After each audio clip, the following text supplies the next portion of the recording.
Healthy Rebel Radio is sponsored by the Healthy Rebel app. 300 plus secretly healthy, delicious, mouth-watering dessert and treat recipes made with all-natural, whole food ingredients. Now available for download on the App Store and Google Play. Find out more details at healthyrebel.com.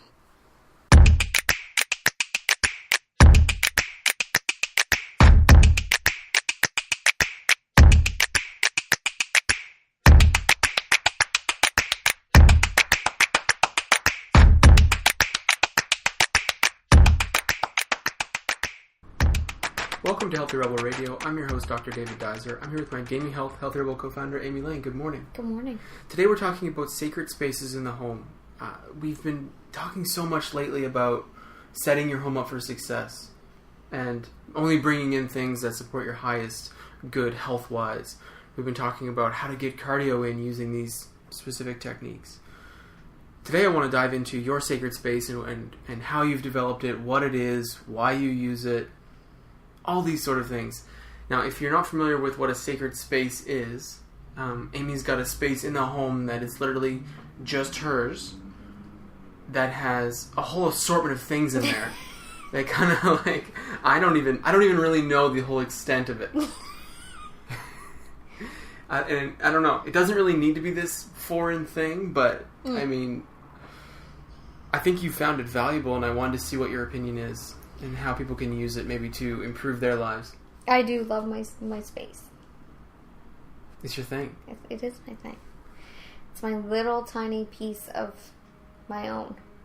So right now your sacred space is in a little bit of a closet. Yeah, I used to have my space just like in a corner of the home, but now I have it in a place where I can actually tuck it away at night and then open it up in the morning, which I really find valuable. Plus it keeps it private, so when we have people over, or I just don't want people, yeah, it's really helpful. It's a private situation. I can just shut it. So right now it's kind of in a small closet, so I open the doors in the morning and then I shut the doors at night. Right. If you could describe the purpose of the space. I mean, I know that it's a meditation area for you, but it doesn't need to be a meditation area for everyone. I mean, you use it for other reasons as well. I see coloring pencils. Yeah, there's things. Other books and things. So it's a place where I have an actual altar, and then in there I also have my own private little library, so my inspirational library, books I use for daily reading, and then my books that I think are sacred books, so things like that I've used for years and years and years on a daily basis. So things like Science of Mind, A Course in Miracles, that type of thing. In there I also have, some fun things, like I have some different things I've collected over time, like oracle cards, and I have coloring books and coloring pencils and affirmation cards and anything that's just spiritual, makes me feel good. I have incense and crystals and, things that I've collected that make me feel good and nurture my spiritual side.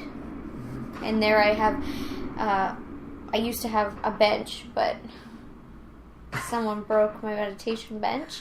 So now I have a meditation pillow and my books and my journals. I think it's important to go through. We've been talking a lot lately because, I mean, as you can hear from Amy, there's a wide variety of things in there.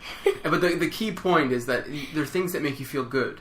They all make me feel good. We've been talking a lot lately about setting yourself up for success, and then also setting your brain up for success, setting your mood up for success, aligning yourself with, what you want to accomplish. Setting your environment. That's right. So for me, the other part of this is that I've learned through experience that I like to live in a very clean, modern home. The style I recognize our home space with most is, like a European, Swedish, Norwegian, like very clean, white, metals, natural, but I don't like a lot of stuff. But then I have this other side of me that is just really into spirituality and color and, fabrics from India and Thailand and, Buddhas and beads and crystals and incense and, beautiful things. But it doesn't really go with my home. So having the sacred space also nurtures just that side where I get to indulge in that without bringing it all through our home, which isn't congruent with who I am on a daily basis. Right. I think it's really important because what I've learned in the last year is that I feel inspired in a home that I like the look of and I like the feel of. In our home, like you said, it's very clean and you know, it's designed a certain way. But then in my sort of area, I have a complete wall of books. Right. And I don't want these books out all the time, but I can go to this area and for example, my area is very simple. It's a whiteboard with things I've written that keep me goal focused. And then on the other side is just a wall of books that I can look at and pick out and check into. And that's sort of my thing, but it's helpful that we've been able to create that separation between how we feel inspired and then these maybe quirky things or whatever. It's interesting that you say that because every New Year's Eve, David and I write out our goals, wishes, dreams for the year. And it's funny that you say that because on the inside of the door of my sacred space, I have our list that we did for January 1st. Mm-hmm. And then some other key focus points for me that I, on the other side of the other door, taped on the inside. So I see those when I'm sitting there at eye level. And then actually that's where yours are. Yeah, it's right yours there. Yours is in your sacred space taped up. So I guess, yes, we both have just different... Mm-hmm. It represents us. There's no rules around this. No. There's no rules at all. What I'd like to get into next is, what are you doing in that space? What's going on in there? What I place on the altar becomes altered. Ooh. No? So, I never know what you're doing in there. What I place on the altar becomes altered. Okay, explain that. So, the sacred space for me is also... So, it's nurturing this side of me that... otherwise wouldn't feel nurtured, but also it gives me a whole space surrounding dropping into what's real, dropping into the truth, grounding, and nourishing that whole side. So every morning, not only do I, have my book on my night table that I find inspiring, whatever, every morning the first thing I do is after I do some morning routine things, I come and I open up that space. I drag out the pillow, I get my book, I get my journal, and I breathe and drop into the space. And then I do my reading, my journaling, my meditating, whatever my routine is for that day. But it's more than just a routine. It's a whole space. It's a whole atmosphere. It sets the tone. And the more you breathe into a place and the more you give, a vibe to a place, the more the place gives you the vibe back. So at this point, I've nurtured these things in this area for so long that sometimes I'm not bringing the energy to the space. The space is actually giving me the energy because I've set the tone there for so long that it actually now just registers when I go into it. Yes. A really good example of this is I'm asking patients all the time, what makes you feel good? What do you like? And a lot of people will say, I don't really know. I haven't thought about it. And you prefaced all of this by saying, the things in my space are things I like. Mm-hmm. My books, my incense, my crystals, my things. And like what you're saying right now is when you step into that space, the things, the environment creates that feeling within you of feeling good. Well, and because I put the feelings of feeling good into the things. Yes, and now they're radiating back to me. So it's like this magical little garden that I get to walk into. Yeah. And this may sound fluffy to you if you're not into this sort of thing, but this is real. This is very real. Oh, it's real. We talk about setting the tone for the day a lot, but once you get into this, it's like getting into meditation. At first it feels weird, but after a while it's that click. Mm-hmm. Yes. Mm. This feels good. This feels empowering. Well, and that's what I'm trying to say. At this point, like I can... sitting here right now, I can feel what this sitting in the space feels like. Oh, you can go there. Yeah, but also when I go there, it's a feeling now. It's a relaxing. It's a creative, sweet, beautiful vibe that I love. So yeah. It's something you've created. So it's not only a thing. So it takes doing the spiritual work, but then giving it a home in your home, giving it a vibe, giving it a space to actually go. So when I'm there, I'm doing all my spiritual work, but it holds the space, it gives back. It's hard to explain. It's like this cycle. So it like, you're giving to it, it's giving back to you, and it turns into this beautiful thing you look forward to. Right. You're motivated tomorrow morning to go to that space. Right, yeah. Because it feels good to drop into. And also, for me, because I come from a past of anxious, perhaps edging on neurotic thinking, it gives me the permission to let it go when I leave that space too. So, say I'm going into my space with dropping in, connecting to what's real, but also I've dedicated my time to, also I'm going to do either contemplative meditation or I'm going to do journaling that I call dumping. So, I'm going to talk about my problems and I'm going to let them go. So, I'll write out how I'm feeling. If I'm feeling anxious or something's not working out, I will, say, write this all out in my journal. And then I will say that I release this to learn the greater lesson. I understand that this can be transformed into higher good. I'm open to looking at this situation differently. Use me for my highest potential. May I be the woman that could, you would have me be. May I do the things you would have me do. Whatever, set the tone. And release the problems into becoming a challenge so that I can receive the lesson and move on. And be open to that. So I can write all that, shut the journal, put it there, do a little meditation, breathe it out, and let it go, and trust that this is going to transform, because what I place on the altar becomes altered. And really, it's not an actual physical place. It's talking about once you place something on your altar in your mind, in your spiritual mind, it becomes altered. Yeah, you can look at it differently. It can become different. Once you are open to and relax into and decide to allow something to present itself as the lesson instead of just the chronic problem, maybe a different solution, a different way of looking at it, a different vibe, so it becomes different. Well, one of your biggest examples that you share all the time is just instead of looking at things as being problems, looking at them as being challenges. Right. And I think the altar plays a role in that. 100%. Because I place things on that space in my mind to become altered so that I can look at it differently. I can take a different approach, or I can relax into it, or I can just receive the lesson, whatever it's supposed to be.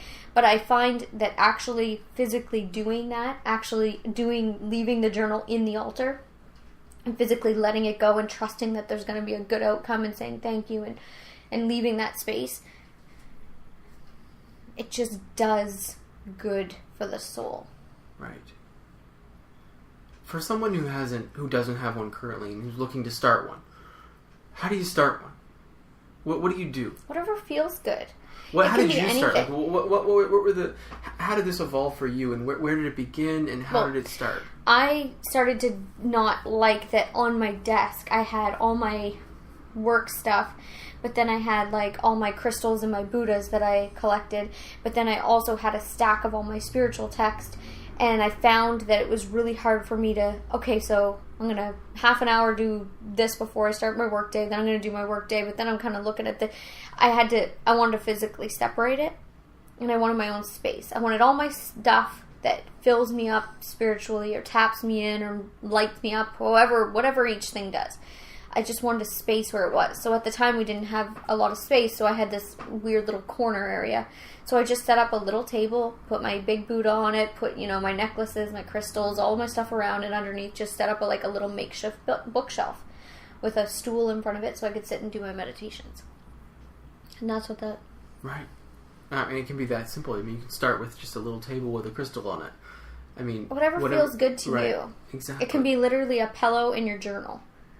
Maybe with a poster or something that makes you feel good. Or maybe just a view. If we lived in nature, I would be facing the ocean. Right, you'd want the view to be there as well. Right. Yeah. Whatever feels good. Okay, nice. Now, you've talked a bit about what books you have in the area. I know you're doing your journaling there. You've talked already on the show a few times about what you write.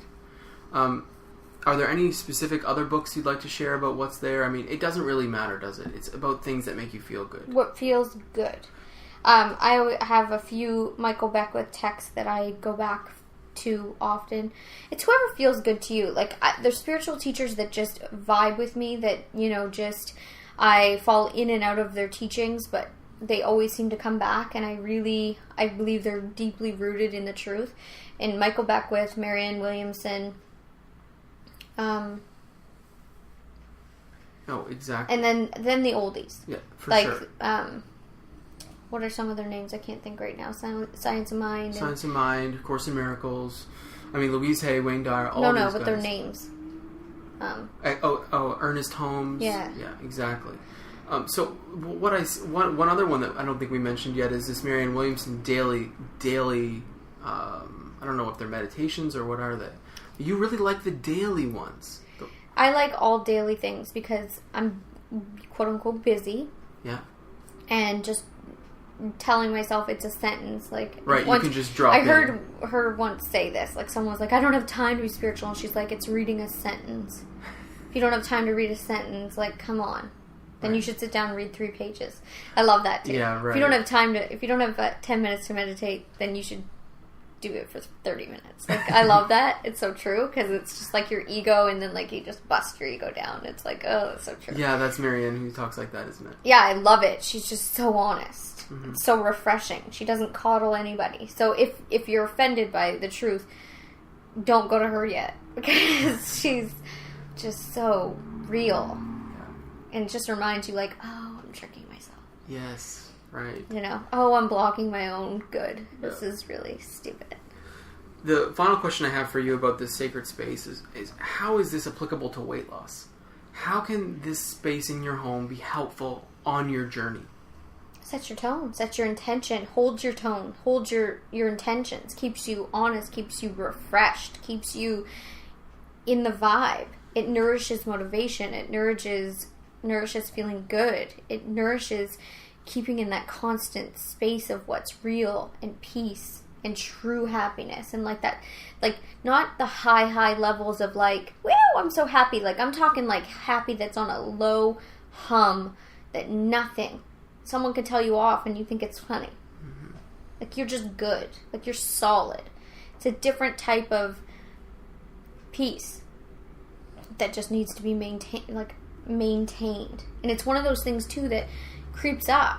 You know, you put in the work, and one day something happens to you that usually throws you off and makes you want to go run and eat a cookie, and you don't care.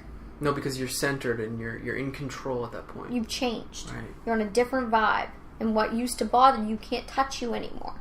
Just can't get at you. It's just impossible, because you're not there. You're in a different realm, and that's like beyond accomplishment. You know, that's, as they say, what blows your skirt back. That's, you know, like, I love that's it. Yeah, I love that's it. it. It's good. It's good. I do see the value. I really do, and that's why I want to talk about it on today's show, because I see how it's benefited you in so many different areas, and I think that it's important on a journey when you're really trying to shift everything. If you're trying to change your lifestyle and adopt new habits, and this is something that can really help things go quicker. And there's 2 things to be said about that. You can look at this as a superficial level and think, well, this is stupid. Yeah, totally. And, yep, superficially, whatever. Yeah. But the other thing is, too, is the other, you know, people will say, like, I really, really want to change, but I'm not willing to do that. Well, then you don't really, really, really want to change. You know?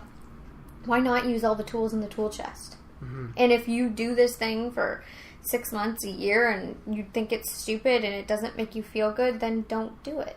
Like, right, you don't have to fight against it. You can just stop and try something else. Decide to change. That's fine. You know, when I first heard it, I was like, I'll just give it a go. Like, Yeah, I had right. no attachment to it. And I also, when I heard it, it's not like I was like, this is the best idea I ever heard. I was like, I really want to live an amazing life, and I want to feel optimal, and my deepest desire is to every day wake up in deep peace and feel like I'm completely aligned with who I am, what the bigger picture is, what I'm meant to be doing. Like, I just want to feel that feeling of just congruency from my toe, like, you know, in every level of my life.